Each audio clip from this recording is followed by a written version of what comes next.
So I made a video about stepping up from my much smaller 7.6 freestyle spoon nose skateboard from Waltz to this much larger, much longer 8.25 popsicle board from Chocolate. And while I was very excited to try out one of the most popular board sizes in skateboarding right now, I was really shocked at the response that video got. Being that a lot of the people watching the video weren't excited about trying a new shape like I was, and were just telling me it was way too big for me. Sometimes in gentle terms, and sometimes in much less gentle terms. One person commented that they couldn't even bear to look at me stand on the skateboard, and I must admit, I kind of think it's funny, and that's what I want to talk about today. I want to talk about my experience with this really big skateboard for me, the smaller skateboard that I've also been skating in tandem to it, one of the skateboards that I've been recommended to try the most throughout filming and making YouTube videos, and then also why the comments I was getting on that previous video don't really make sense, to me at least. When choosing a skateboard in general, I think there's only two factors that matter, and that is your preference and your priorities.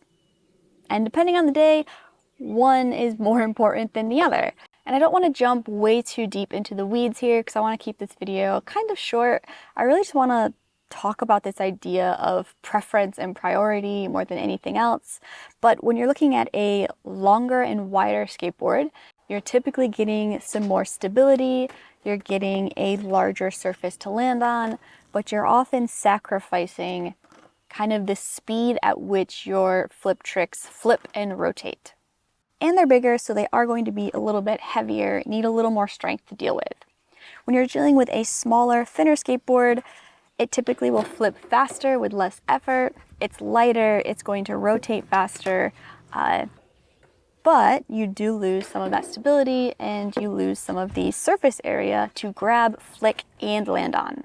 Depending on how you skate, you might want one or the other. So flat ground skaters sometimes just want a little bit more of a smaller setup, more compact, more flippy, more easily rotating, more spinnable, if that makes sense. And if you're doing something like vert, you're going to want a much larger board. You want that stability. If you're skating street, you might also want a larger board, help you take that impact when you're jumping down a big stair set or a big rail set or something. If you're really tech, you might prefer a slightly smaller board to get those flip tricks in and out. It all depends, and that's kind of the priority side. Like, what are the tricks that you like? What are the things that you want to skate? How do you enjoy skateboarding? Then you might prioritize a flippier board over a stable board. But if you're jumping down really big gaps and you have plenty of time to get that flip trick or a kick flip, something to rotate, then you might want to prioritize something bigger and easier to land on. But there is one area in which all of this falls apart, and that's preference. Because I hate to say it, this on paper, this real board should have been the best board I've ever ridden. It should have been my favorite. It has a short wheelbase. It's only 13 inches long from these inward bolts here, or where the bolts would be. Short wheelbase, it's really thin, 7.75, flips fast. Should have been great for all the flat ground tricks that I love so much. It should have been probably my favorite board if we're just looking at my priorities on paper. Whereas the 825 should have been a bit of a nightmare for me. I'm a small person. This is a big board.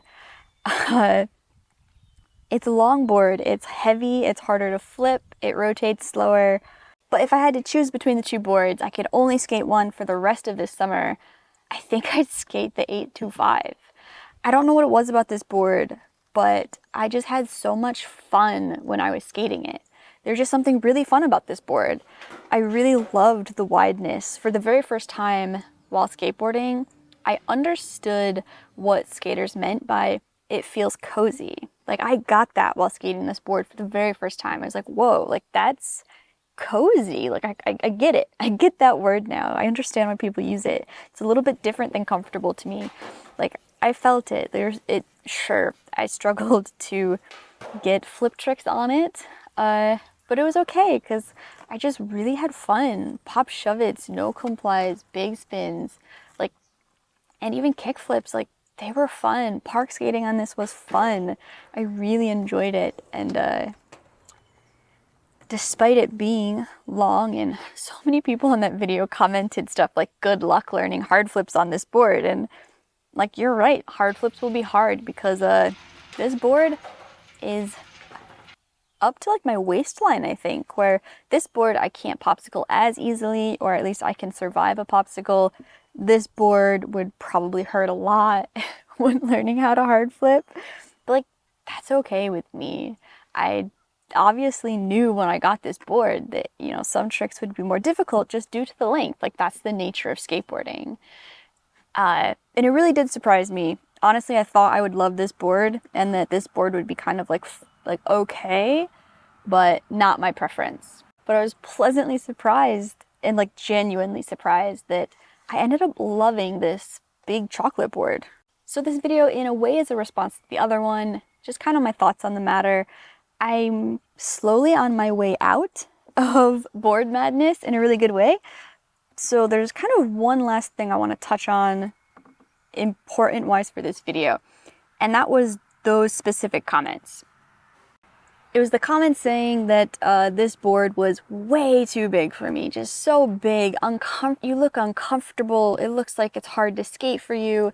And of course the response to these types of comments, because they don't know that I've tried 775s, 8s, and now an 825. Like, I've tried them all, but their response, the response to people who obviously were not familiar with my channel, was that the 825 is way too big for you, it looks terrible, it's way too long, you should skate an 8.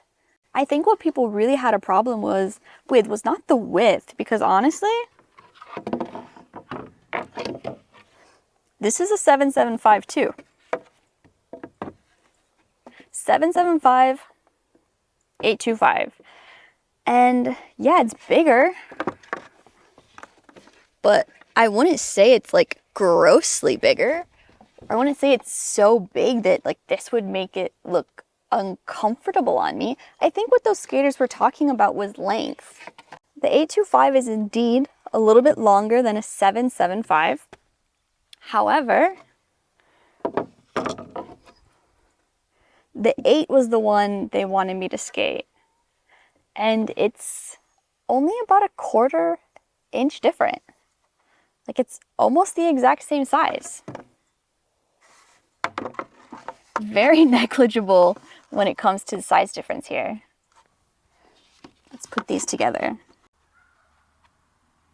When you put it behind the 8, you can't even see it anymore. Like, that's how little the size difference actually is. Hello, Crow? And unless you have both the boards in front of you, I think it's really easy to miss that. I know that I definitely agree that those sometimes millimeters and 1/4 of inches and 1/8 of inches, they make a big difference when it comes to the feeling of the skateboard, which I totally agree with. But when you're actually looking at it, to like say that the 825 looks so uncomfortable on me and then tell me to skate an 8, like, where visually, you can't tell the difference. Like, if I stood here and asked you, you know, like, which one do I look comfortable on, there'd be no difference. They're very similar in size. I mean, skate decks, I feel like, are a lot more in the subtleties of their differences than they are their really big differences. In order to get a board that's significantly smaller, right? Because like, these are all very similar in size. I don't know how easily it's going to be shown on the camera, but they're all very much the same. They are very similar, just incredibly similar, until you get a board that's like significantly different. That one, you can see the difference. It is significantly shorter. But unfortunately, it was significantly less fun to ride for me. I don't really know what happened there. I think part of it is that if I'm going to skate like a small skateboard, a skateboard around this size, I really just rather skate my freestyle boards. I love them. They're so comfortable. I have so much fun when I'm skating them. If I'm gonna skate a small board, I just want to skate a freestyle board. I don't want to really skate a small popsicle, and I didn't realize that until I skated this board. But when it comes to the other side, you know, the 825, like that was just so much fun. It was so different. It felt different. It moved different. There was a significant difference in shape, size, and length. Like it was just fun. I felt cozy. I was enjoying myself. I definitely felt comfortable on it in a different way. And truth be told, I do think that I can get all my flip tricks on it. I honestly even think that I could hard flip it eventually though. Like it's not just my my body size and the size of the board, they affect each other. They're a little bit different. They interact differently, right? However, I don't think it's going to make any of those tricks impossible, especially if I'm having fun. Like if I'm having fun on the board, I want to go out and skate that board, then I'm going to go out and practice and I'm going to go out and get better. And yes, I'm going to fight against it more than if I had to fight against this small board. But I'm kind of okay with that. I practice a lot of my flip tricks on my small freestyle boards anyways, and try to learn them there first because they're just so small and flippy. They're great. And then take them to larger boards later. But this is, I think, where things get the most interesting because on paper, my priorities are at this small little board. My preference, the way that I skate screams this small, real skateboard with the tiny wheelbase. But my preferences are kind of telling me otherwise. Like just the amount of fun I had on this larger skateboard, like I think I want to skate this one, or at least a larger board than I expected. When I first started skating, I don't think this would have been a good board for me. It would have been way too big, when I started, if I wanted to learn flip tricks, I definitely think I would have struggled with this large board and probably would have made a lot more progress on a small one. I know when I started skateboarding, it was kind of a gripe of mine. I just couldn't find like a small compact board. It was easily available. But now as I get better, I think my preferences have changed and I've leveled up in skill enough that I can take on a larger board and have a lot of fun with it. I can take the extra weight and take the extra width for lots of fun, just fun lands, fun rolling around. I just really enjoyed it. And my next board, I guess I'll go grab the next board because I'm hoping it's going to be the happy medium. So this is going to be my next skateboard, and I'm really hoping it turns out to be the perfect medium. Deluxe Manufacturing has come out with what they call a true fit mold, which is just a slightly shorter wheelbase than your traditional small wheelbase, 14 inches. This is 13.88 inches at the wheelbase from these two inner truck bolt holes, and it is 8.06 inches wide.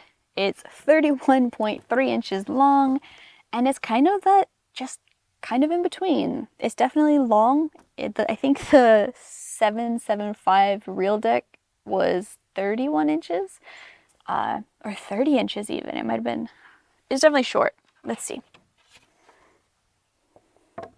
Yeah, it's definitely a lot longer than the real deck. It's a lot more on par with the more standardized 14-inch wheelbase boards, but I'm excited. It's not quite as long as the 825.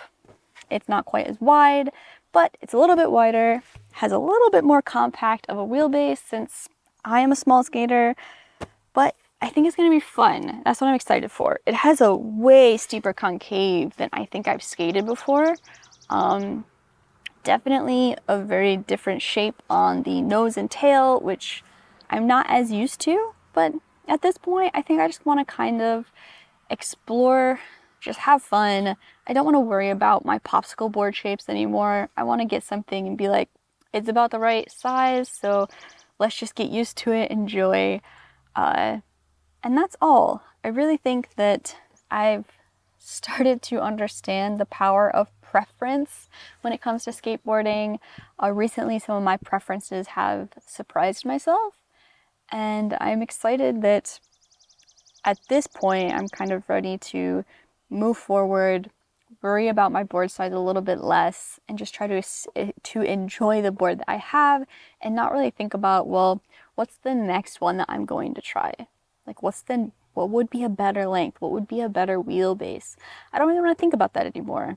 I feel like I've tried quite a few boards at this point that I realize that I can kind of skate anything, and I want to just enjoy the board that I have. So yeah, we'll see what I feel about this board. If it is kind of that perfect little in between for me, and if it's not, I might just skate another 825 from Chocolate or something like that. Just a little bit of bigger board, a little more of a fun boaty ride, and just try to enjoy myself. I think this is going to be the end of my board madness. Whatever I feel about this, that's going to indicate, or that's going to dictate the next board I have. And I think it'll be the end. At least the end of contemplating, thinking, wondering if there's something better out there, if the grass is greener at the other wheelbase. I just want to enjoy what I've got. And I hope that you're enjoying skateboarding. I hope that you're having fun with whatever board you have. And hope you're having a good day.